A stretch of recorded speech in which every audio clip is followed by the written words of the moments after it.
मनीष और रिया दोनों की हाल ही में शादी हुई थी, जिसके बाद मनीष के पिता यशपाल ने उन दोनों को एक घर गिफ्ट कर दिया, जो दिखने में काफी सुंदर था, लेकिन असल में उतना ही खौफनाक। जब रिया और मनीष दोनों उस घर में शिफ्ट हो जाते हैं, तब उनके साथ अचानक से भूतिया और खौफनाक घटनाएं घटने लगती हैं, जिससे वो दोनों काफी डर जाते हैं। एक सुबह जब रिया बालकनी में पौधों को पानी डालती है, तभी कितने सुंदर हैं ये सारे पौधे। वाकई में बहुत अच्छा घर गिफ्ट किया है पापा जी ने हम दोनों को।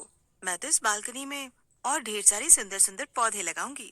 वो सब कर लेना, लेकिन उससे पहले मुझे मेरी चाय तो दे दो बीवी साहिबा। कब से चाय का वेट कर रहा हूँ। हाँ हाँ, ला रही हूँ। अब चाय को ठीक से उबलने नहीं दूं क्या? कैसी बातें करते हो तुम भी मनीष।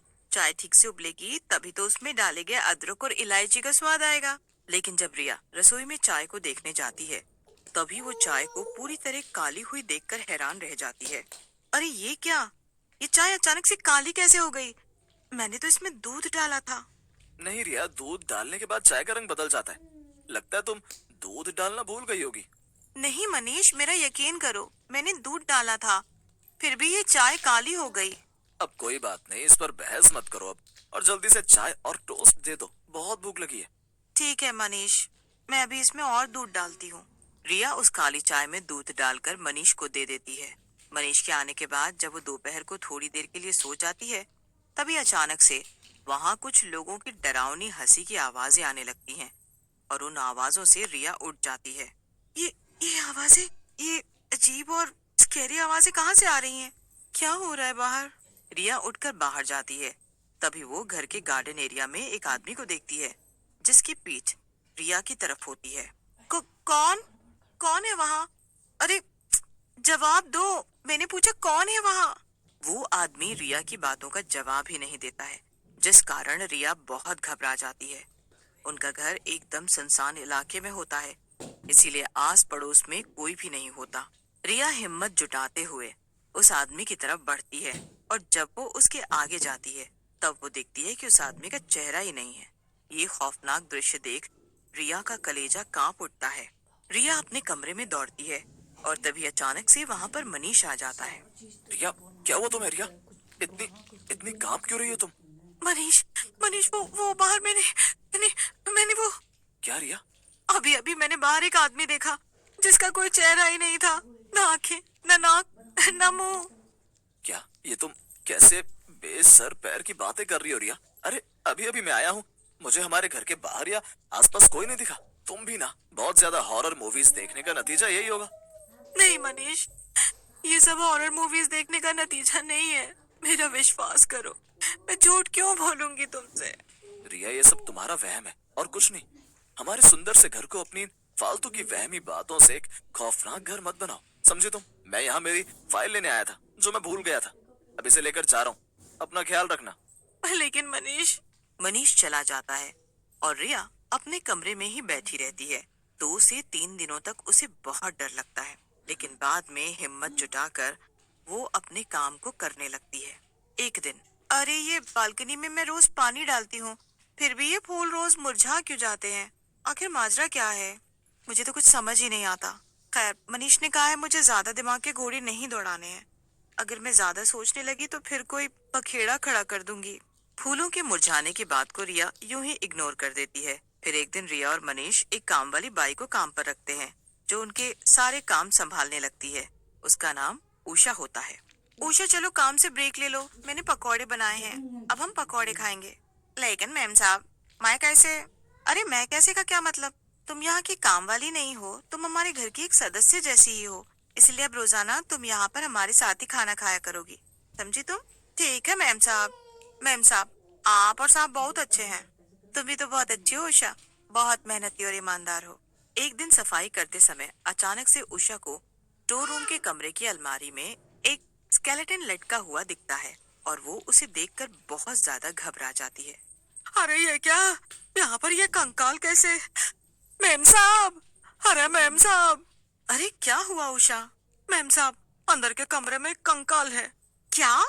हाँ साहब, मैंने अभी अपनी आंखों से देखा है। जब मनीष और रिया उस कमरे में जाते हैं, तभी वो अलमारी ही वहाँ से गायब हो चुकी थी। ये देख तीनों डर जाते हैं। ये क्या, अभी तो वो अलमारी यहीं पर थी। ऐसे कैसे अचानक से वो गायब हो गई? मेरा विश्वास कीजिए साहब, मेम साहब। मम्मा। हाँ उषा, हाँ, मैं तुम्हारी बात पर विश्वास कर सकती हूँ। मैं जानती हूँ क्योंकि कुछ दिनों पहले मेरे साथ भी ऐसा ही कुछ अजीब और भयानक सा हादसा हुआ था। अरे चुप रहो तुम दोनों। रिया, रिया मैंने तुमसे कहा था ना कि ये सब फालतू की बातें मत सोचा करो। तुम दोनों को बस वहम हो रहा है और कुछ नहीं। अरे ये सब सोचना बंद करो और थोड़ा काम पर भी ध्यान दे दो उषा। मनीष उन दोनों की बात पर विश्वास करने को तैयार ही नहीं था। प्रिया मैम साहब, आप तो मेरे कहने पर विश्वास कर रही हो ना? मानो या ना मानो, लेकिन इस घर में कुछ है, कुछ खौफनाक है। हाँ उषा, अब मुझे भी धीरे धीरे यही लग रहा है। समझ ही नहीं आ रहा क्या हो रहा है घर में। प्रिया मैम साहब, मैं एक बाबा को जानती हूँ।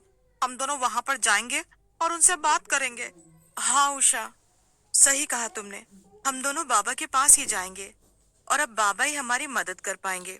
रिया और उषा दोनों बाबा के पास जाने वाले होते हैं, लेकिन अगली सुबह उषा घर पर आती ही नहीं है और ना ही रिया का फोन उठाती है। अचानक से उषा के गायब होने पर रिया बहुत घबरा जाती है। मनीष, कहाँ गई होगी उषा? न फोन उठा रही है, ना ही आई वो। शायद कोई इमरजेंसी आई होगी, इसलिए वो तुमसे कांटेक्ट नहीं कर पा रही होगी और बिजी हो गई होगी। जाने दो, तुम इतना मत सोचो। हाँ मनीष, यू आर राइट। लेकिन ऐसे ही 10 दिन बीत जाते हैं और अभी तक उषा का कोई पता नहीं था। ये सब क्या हो रहा है? उषा मुझे बाबा के पास ले जाने वाली थी और उस दिन के बाद से वो खुद ही गायब हो गई। मेरे पास केवल उसका फोन नंबर है। मैं तो ये तक नहीं जानती कि वो रहती कहाँ है। अच्छा, तो तुम उस काम वाली उषा के साथ किसी बाबा के पास जाने वाली थी? वाह वाह, क्या बात है। रिया मुझसे पूछे अब तुम ये सब कारनामे करने लगी हो? ग्रेट। नहीं मनीष, ऐसी बात नहीं है। वो उषा ने उसने ही मुझे बताया था कि कहीं कोई बाबा है। जो हमारे घर में रह रहे भूत से हमें छुटकारा दिलाएंगे, है ना रिया? अरे चुप रहो तुम रिया। तुम ना अपना ये ख्याली पुलाव पकाना बंद करो। ये भूत प्रेत चुड़ैल ये सब कुछ नहीं होता। अरे थोड़ा प्रैक्टिकल बनो लाइफ में। घर में रह रहकर तुम्हारा दिमाग और खराब होता जा रहा है। मैं तो कहता हूँ कोई जॉब या कोई काम शुरू कर दो। कम से कम उसमें बिजी तो रहोगी और इन सब फालतू की बातों को सोचोगी भी नहीं। और अब नई काम वाली ढूंढो। मुझे नहीं लगता कि वो उषा आएगी। वो अपने पैसे लेकर चली गई। अगली काम वाली को पैसे ही मत देना, महीने के अंत में ही देना। हम इस एरिया में नए हैं और हम किसी पर भी भरोसा नहीं कर सकते अभी। हाँ मनीष, मैं यही करूंगी अब। मुझे लगा नहीं था कि उषा मुझे इस तरह धोखा देगी। अब थोड़े दिन बाद अमावस की रात आती है। उस रात मनीष थक हार कर घर आता है। तभी रिया, वो मेरा पुराना संदूक है, मुझे उस संदूक में रखे कुछ जरूरी कागज चाहिए। मनीष, शिफ्टिंग करते समय शायद हमने उस संदूक को स्टोर रूम में ही रखा था। तुम एक बार स्टोर रूम में चेक करो ना जाकर। मनीष स्टोर रूम में जाकर चेक करता है। तभी उसे वहाँ पर फर्श में से एक आईना निकलते हुए दिखता है और ये डरावना दृश्य देखकर वो एकदम से चकित रह जाता है। ये क्या? ये फर्श में से आईना कैसे निकल रहा है? ये सब क्या हो रहा है? बहुत फालतू की बातें लगती है ना तुम्हें। भूत प्रेत चुड़ैल ये सब नहीं होते हैं, ऐसा तुम्हें लगता है। लेकिन ये तुम्हारी गलत फहमी है, क्योंकि हम तो सच में होते हैं। और अब मैं तुम्हें हमारी दुनिया में ले जाऊंगा। क्या? हाँ, ये जगह जहाँ तुम्हारा घर बना है, ये कई सालों पहले एक कब्रिस्तान था और इसकी जमीन के नीचे कई सारी काली शक्तियों का वास है। लेकिन वो आईने का भूत मनीष को माफ नहीं करता और वो उसे अपने पास खींचकर आईने में कैद कर देता है। बहुत देर तक मनीष के बाहर ना आने के कारण रिया स्टोर रूम में आती है। तभी वो मनीष को आईने में कैद देखकर चौंक जाती है। मनीष, ये तुम इस आईने में कैसे कैद हो गए हो? रिया, मैं इस आईने में कैद भूतिया दुनिया में हूँ। हमारा घर जिस जमीन पर बना है वो कई सालों पहले एक कब्रिस्तान था। मुझे इन भूतों ने अपनी गिरफ्त में कर लिया है। मुझे बचा लो रिया। इन्होंने ही बेचारी उषा को मारा है क्योंकि वो तुम्हें बाबा के पास ले जा रही थी। मुझे तुम्हारी और उषा की बातों पर विश्वास करना चाहिए था, लेकिन मैंने नहीं किया। नहीं, ये नहीं हो सकता। मैं तुम्हें बचा कर रहूंगी मनीष। तुम चिंता मत करो। हमारे घर के पास ही एक मंदिर है, मैं वहाँ से गंगा जल लाती हूँ। प्रिया घर के बाहर कदम रखने ही जा रही होती है कि तभी अचानक से जमीन से एक हाथ निकलता है और वो रिया के पैर पकड़ लेता है और उसे रोकने की कोशिश करता है। नहीं नहीं, छोड़ो मेरा हाथ। संकट मोचक हनुमान की जय, संकट मोचक हनुमान की जय। हनुमान जी का नाम लेने से ही वो हाथ जल जाता है और रिया सही समय पर गंगा जल लाकर घर के चारों तरफ छिड़कती है, जिसके बाद उस घर को जकड़ी हुई सारी काली शक्तियाँ भस्म हो जाती हैं और मनीष भी उस भूत या आईने से बाहर निकल आता है, जिसके बाद वो दोनों उस घर को छोड़कर कहीं और शिफ्ट हो जाते हैं।